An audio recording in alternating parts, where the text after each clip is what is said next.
Workers of the world, how long will you continue to build empires you will never be allowed to live in? How long will you turn the gears of a machine designed to exhaust your body, drain your spirit, and convince you that your suffering is natural, inevitable, even necessary? Today I ask you to confront a truth the ruling class fears more than any strike, any uprising, any demand for justice. You are the creators of all wealth, yet you are permitted only the fragments of the life you deserve. The chains that bind you are not forged in iron, but in ideas planted deep by institutions whose sole purpose is to keep you obedient, exhausted, and divided. For centuries, capital has thrived not because of its brilliance, but because of your alienation. Alienation from your labor, which becomes a commodity handed over to the capitalist. Alienation from your own creative potential, which is smothered beneath repetitive tasks designed only to enrich the few. Alienation from one another, as competition replaces solidarity and survival replaces dignity. And alienation from your own humanity, as the system commands you to become instruments of profit rather than agents of purpose. But understand this.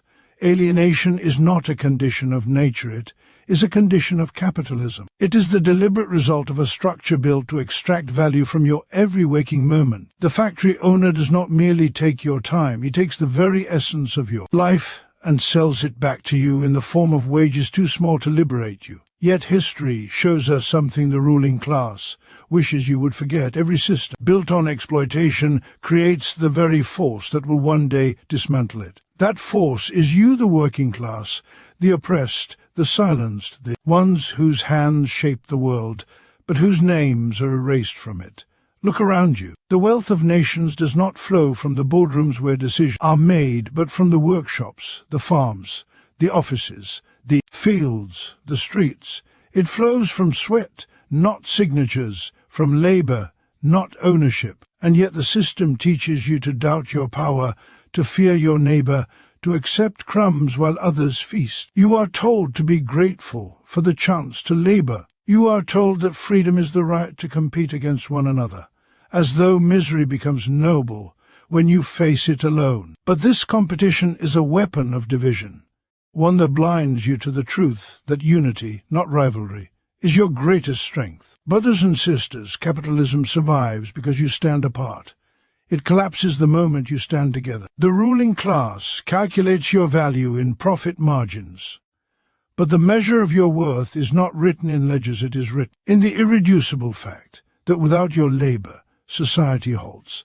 Without your hands, production ceases. Without your cooperation, authority crumbles. Do not underestimate the magnitude of this power. To move from alienation to empowerment, you must reclaim what has been stolen from you, not only your labor, but your consciousness. The first act of revolution is not the raising of a fist, but the awakening of the mind. When you begin to see the world as it truly is, the system trembles. When you recognize that injustice is not accidental but engineered, exploitation becomes intolerable. And when you understand that your liberation is bound to the liberation of all workers, solidarity becomes inevitable. You were taught to believe that freedom is individual, but real freedom is collective, born not from isolated struggle, but from unified action. The oppressors are few, the oppressed are millions, and the moment the millions understand their shared condition, a new world becomes possible. Workers rise not out of desperation, but out of clarity. Rise not out of anger alone, but out of knowledge that the life you live today is not the life you were meant to live. Knowledge that dignity is not a luxury.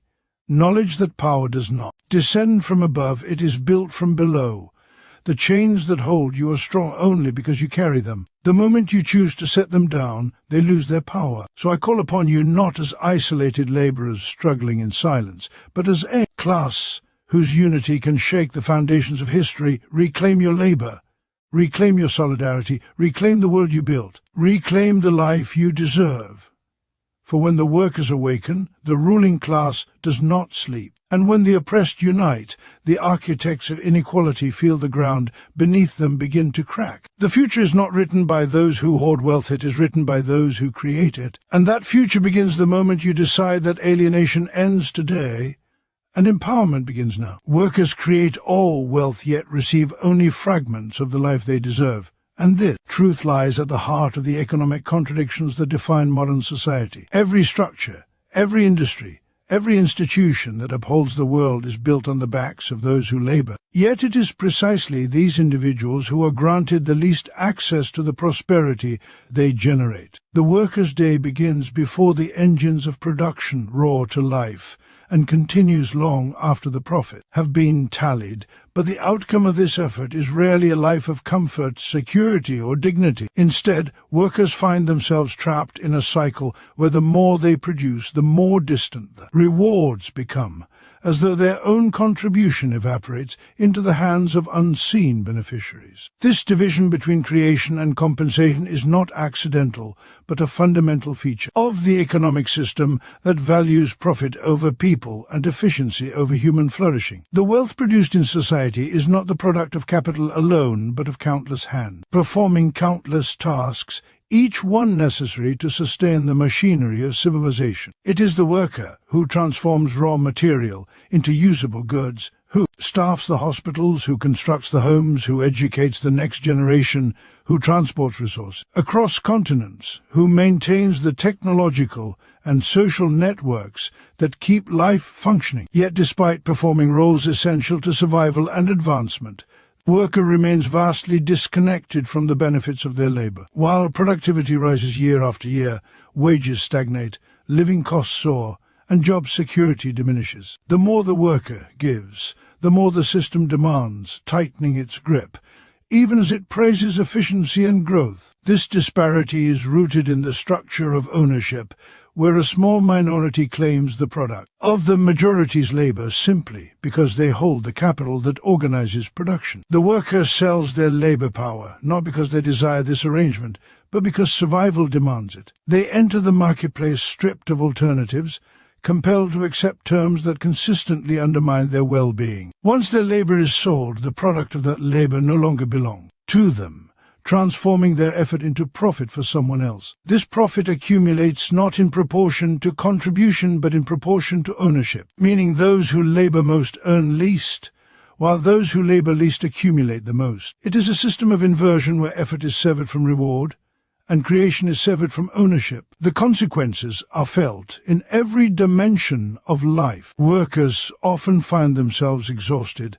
working long hours simply to meet basic needs, while lacking the time, freedom, or energy to pursue personal growth or fulfillment. Even the promise of upward mobility fades, as structural barriers reinforce inequality, ensuring that the worker remains tethered to the same conditions year after year. Dreams shrink under the weight of necessity, and imagination becomes constrained by the relentless demands of survival. The worker, who is the true architect of progress, is denied leisure and resources that could allow them to live fully as human beings with aspirations beyond mere endurance. Meanwhile, the wealth created accumulates in the hands of those who profit from ownership rather than labor. This elite enjoys the luxury of choice, comfort, and influence, using their accumulated wealth to shape policies, markets, and cultural narratives that further entrench their advantages. They praise the spirit of hard work while distancing themselves from it, celebrating productivity while remaining insulated from its burdens. The system rewards them not for their contribution, but for their control, enabling them to extract ever more from those whose labor sustains the entire economic order. The tragedy lies not only in the material deprivation of workers, but in the theft of possibility. When the creators of wealth are denied access to the fruits of their labor, society loses the potential for widespread human flourishing. Creativity becomes confined to those who can afford it.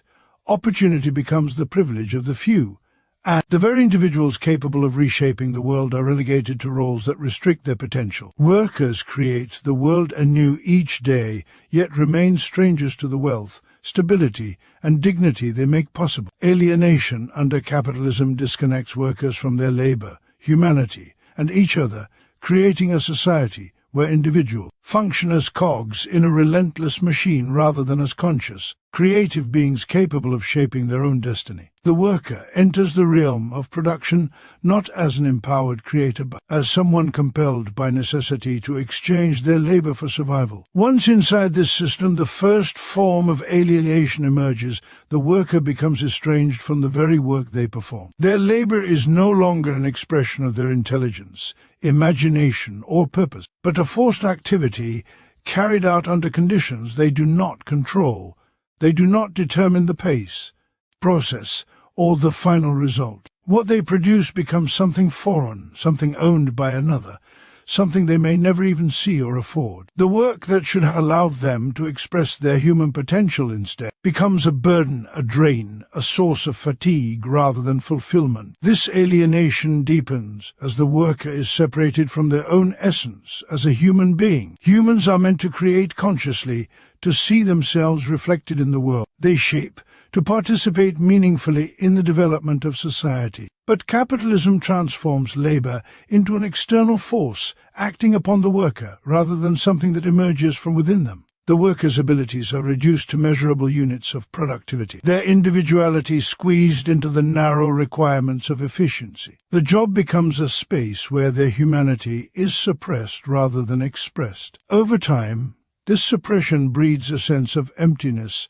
a dull ache of disconnection, as though one's life is being lived for someone else's purpose. What should be a realm of self-realization becomes a realm of self-denial, forcing the worker to trade their vitality for wages, while losing touch with the deeper meaning of why humans labor at all. In this process, the worker is also alienated from their own fellow workers. Instead of unity, capitalism fosters competition. Instead of solidarity, it creates suspicion and rivalry. Workers who share the same struggles are pitted against one another for promotions, wages, recognition, and mere survival. The system turns colleagues into competitors, dissolving the natural bonds that arise from shared experience. Even when workers feel the urge to support and uplift one another, the pressures of the workplace often override these instincts. The constant competition reinforces the idea that each person must fend for themselves, reducing the possibility of collective identity or shared purpose. This fragmentation weakens their ability to resist exploitation and obscures the reality that they have common interests and common enemies. Alienation also reaches into the realm of social and emotional life. After hours of labor that drains both energy and spirit, workers often find themselves too exhausted to engage deeply with family, friends, or community. Relationships become strained or shallow, not because individuals lack the desire for connection, but because capitalism deprives them of the time and emotional capacity needed to maintain it. The system demands so much from workers that they lose touch with the rhythms of life that make relationships meaningful. Even leisure becomes commodified, offered in forms that distract rather than nourish. People begin to feel isolated not only at work but in their personal lives, surrounded by others yet emotionally distant, numbed by the repetition of a life structured around labor that does not belong to them. Alienation also manifests as a disconnect from the natural world. The worker moves through environments dominated by industrial schedules, artificial demands,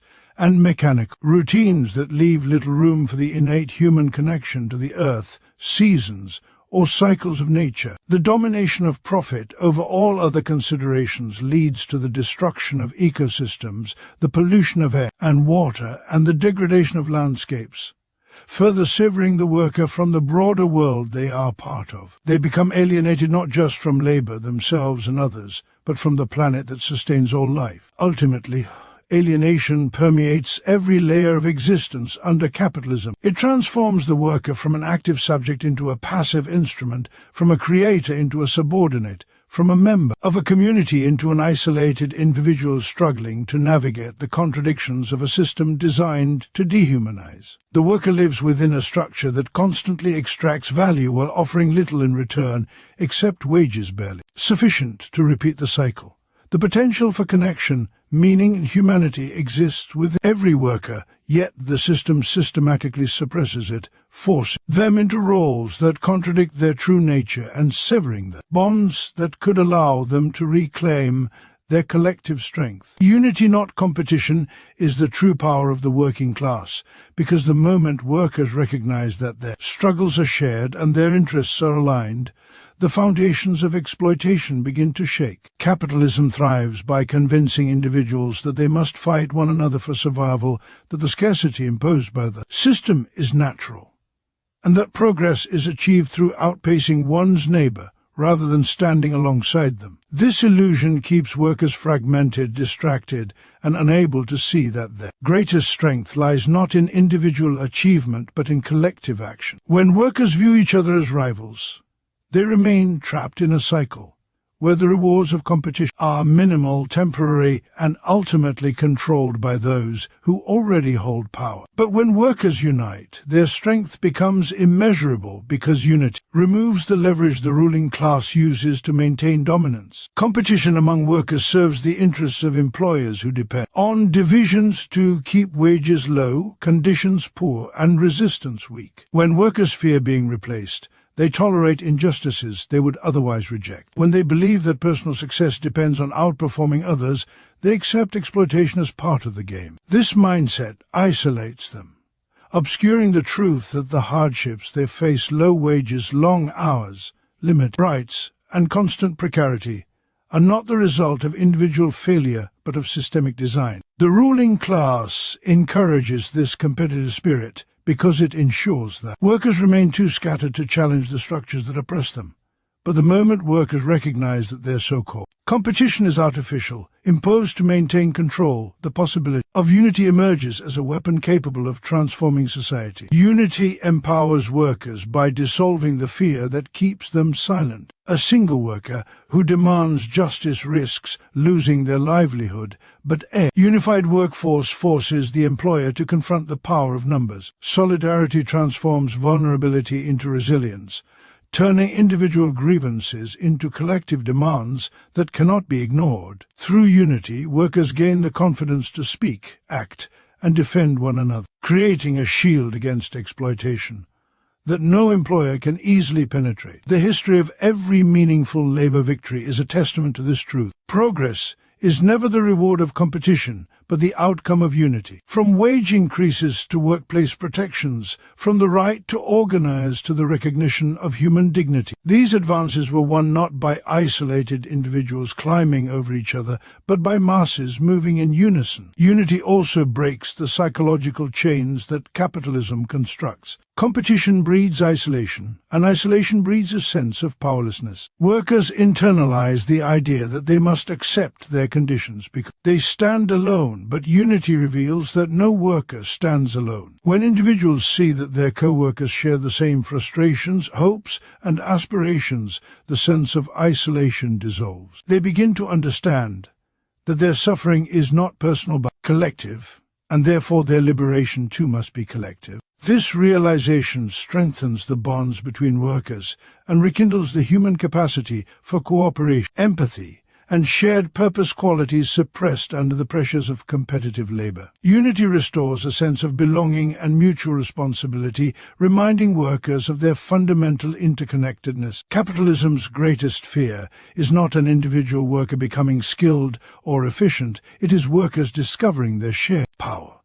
Unity reveals that the working class is not a collection of isolated individuals, but a vast, interconnected force without which no industry, institution, or economy can function. The ruling class depends on workers not only for labor but for compliance. The moment this compliance fractures under unified resistance, the hierarchy that sustains the system begins to weaken. Through unity, workers can shut down factories, halt distribution, interrupt profit flow, and demand changes that would be impossible alone. Unity transforms labor from an individual burden into a collective force capable of reshaping the world. Unity also dismantles the divisions intentionally fostered among workers, divisions of race, gender, nationality, religion, or occupation. These divisions are tools used by the ruling class to prevent solidarity, convincing workers that their differences are more important than their shared exploitation. But unity exposes these divisions as artificial barriers designed to weaken collective strength. When workers look beyond these imposed identities and focus on their common struggle. They forge bonds that transcend the boundaries capitalism depends on. In unity, workers reclaim their humanity from a system that thrives on fragmentation, rediscovering the truth that they are strongest when they uplift one another. Ultimately, unity transforms the working class from a fragmented mass into a conscious force capable of altering the course of history. It is the antidote to isolation, the foundation of resistance, and the catalyst for transformation. Where competition divides, unity strengthens. Where competition isolates, unity empowers. Where competition reinforces the power of the ruling class, unity challenges it at its core. Unity is not merely a moral ideal, it is a material necessity for collective liberation, the force through which the working class can reclaim its dignity, its agency, and its rightful place as the driver of social progress. Awakening to class consciousness is the first step toward liberation because it marks the moment when workers begin to see the world not as it has been presented to them, but as it actually is. Class consciousness is the realization that the hardships, anxieties, and limitations faced by individuals are not personal misfortunes or isolated obstacles, but symptoms of a broader system designed to maintain inequality. It is the recognition that exploitation is not an accident, but an intentional structure embedded within capitalism, and that workers share a common position defined by their relationship to labor, production, and power. Without this awareness, workers may struggle, resist, or dream, but they do so in confusion, believing that their problems arise from individual shortcomings or bad luck, rather than from the conditions imposed upon them. With consciousness, however, the fog lifts, revealing the mechanisms that shape their lives and the collective strength that lies dormant within them. Class consciousness begins when workers understand that their labor is the source of all wealth, yet they possess none of the wealth they create. This clarity disrupts the myth that capitalism rewards effort, talent, or discipline, exposing instead that reward flows to those who own rather than to those who produce. It challenges the belief that the system is fair or natural, and it unveils the truth that the working class, regardless of industry or nationality, is united by shared exploitation. Without this understanding, workers internalize the ideology of the ruling class, accepting competition, hierarchy, and inequality as inevitable. But awakening to class consciousness allows them to see these beliefs as tools of control designed to keep them obedient and divided. As class consciousness develops, workers begin to identify their true adversaries not as fellow workers striving to survive, but as the owners and institutions that profit from their labor. They recognize that the struggles they face, low wages, long hours, rising costs, diminishing rights, are not isolated injustice, but interconnected consequences of a system that prioritizes profit over human well-being. This shift in perception is transformative because it redirects frustration away from individuals and toward structures. It replaces guilt with clarity, despair with understanding, and isolation with solidarity. Instead of blaming themselves or each other, workers begin to see their conditions as part of a collective experience shaped by class relations. This awakening also involves unveiling the ideological forces that obscure class reality. Education, media, culture, and political institutions often serve the interests of the ruling class by promoting narratives that justify inequality. They celebrate wealth as a sign of merit, portray poverty as personal failure, and frame exploitation as opportunity. They encourage workers to aspire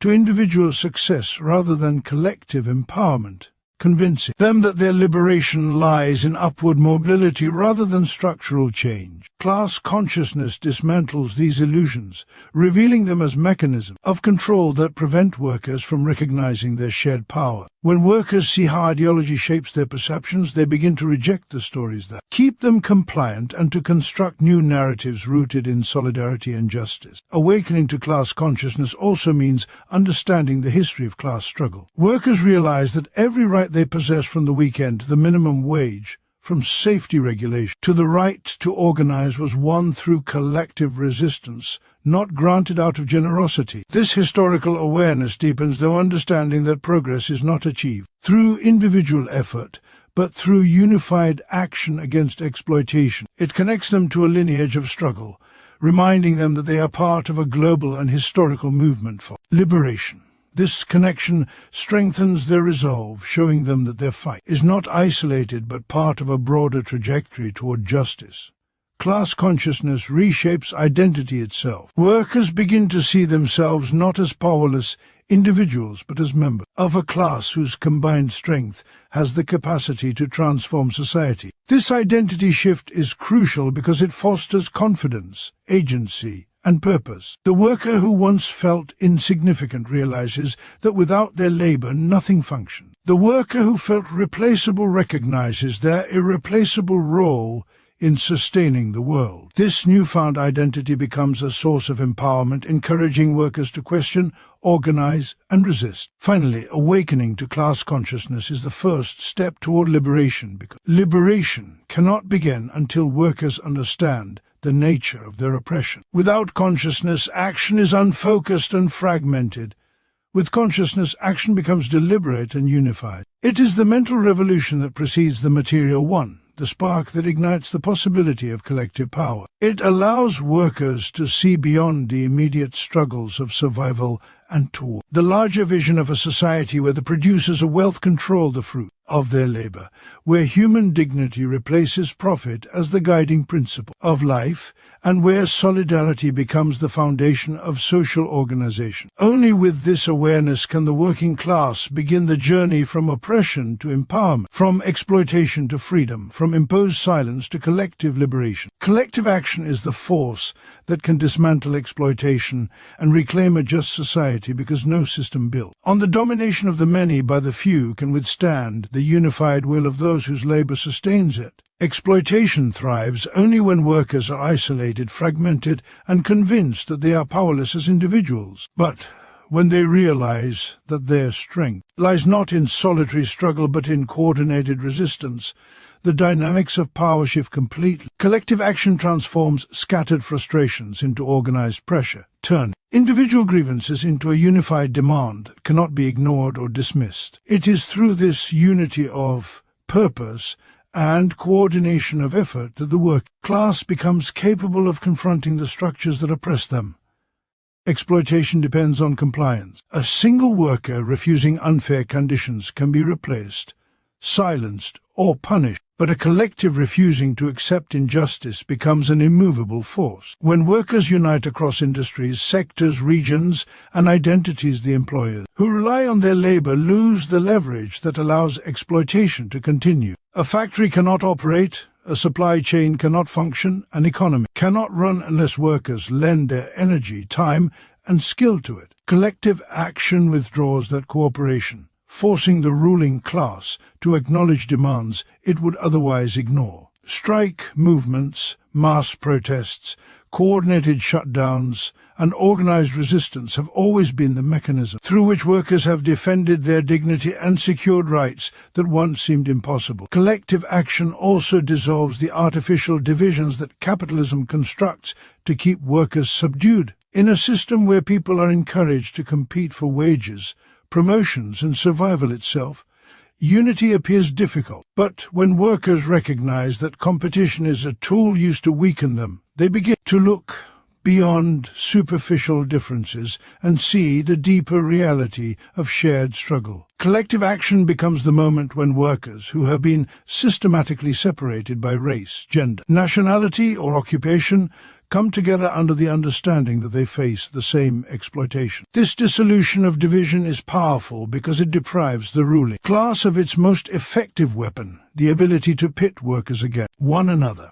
When workers stand side by side rather than against each other, the system loses the fragmentation it depends upon. Collective action is not only a strategy for confrontation, but a transformative process in itself. When workers act together, they develop an awareness of their collective identity and shared strength. They move from seeing themselves as isolated individuals to recognizing themselves as part of a powerful class capable of shaping the future. This process builds confidence and political consciousness, allowing workers to challenge not just specific injustices, but the broader system that produces them. Collective action cultivates solidarity, trust, a mutual support, creating networks and relationships that continue long after a particular struggle ends. It builds the structures of resistance necessary for sustained transformation. Furthermore, collective action exposes the true nature of power in society. It reveals that political and economic institutions are not immovable forces, but fragile constructions dependent on the cooperation of those they exploit. When workers withdraw that cooperation, the supposed power of the ruling class is revealed to be nothing more than a facade. Collective action strips away the illusion of inevitability that capitalism works so hard to maintain. It shows that society does not function because of the decisions of the elite, but because of the labor of the workers. This realization undermines the ideological foundation that justifies exploitation and emboldens people to imagine a world beyond it. Collective action also lays the groundwork for building new systems based on equality, democracy, and shared ownership. By practicing solidarity in the struggle against exploitation, workers learn the principles necessary to construct a just society: cooperation instead of competition, shared responsibility instead of hierarchy, collective decision-making instead of elite control. These principles emerge naturally when workers fight together, and they form the foundation for a society in which the producers of wealth control its distribution. Collective action becomes not only a tool for resistance, but a rehearsal for self-governance, demonstrating the capacity of ordinary people to organize their own lives without the domination of the ruling class. The power of collective action is evident throughout history. Every major social transformation, every expansion of rights, every improvement in working conditions has come not from the generosity of the powerful, but from the unified strength of the oppressed. When workers organize, the balance of power shifts. When they refuse to cooperate with exploitation, the mechanisms of oppression falter. Collective action is the force that moves societies from injustice to justice, from inequality to fairness, from exploitation to liberation. It is the means through which workers reclaim the world they built and assert their right to live in a society that reflects their labor, dignity, and humanity. The truth running through this entire speech is unmistakable. The world as it exists today is built by workers, yet controlled by those who neither labor nor sacrifice. The working class creates all wealth, yet receives only fragments of the life it deserves. It is bound by alienation, severed from its own humanity, divided from its own brothers and sisters, taught to compete rather than unite, and conditioned to accept its exploitation as natural. But beneath this enforced powerlessness lies a force capable of reshaping society itself. When workers awaken to class consciousness, they begin to see that their suffering is not personal but systemic, that their isolation is engineered, and that their strength has been hidden from them by design. They discover that unity is their greatest weapon, that solidarity dissolves fear, and that collective action can shake the foundations of any system built upon their labor. The path from alienation to empowerment begins with recognizing that liberation will never be granted by the rulers of this world. It will be seized by the workers who sustain it. Only by standing together, refusing division, rejecting the myths of competition, and embracing their shared identity as a class can workers reclaim the life they have been denied. The struggle ahead is not merely for better wages or gentler policies, but for a complete transformation of society, one in which those who create the wealth also govern it. Distribution, one in which human dignity replaces profit as the guiding principle. One in which the collective power of the many dismantles the privileges of the few. The working class holds the power to break the chains of exploitation, to rewrite the condition of labor, and to rebuild society on the foundations of justice, equality, and shared humanity. When workers rise with a clear understanding of their strength and a unified commitment to collective liberation, no force on earth can stand against them.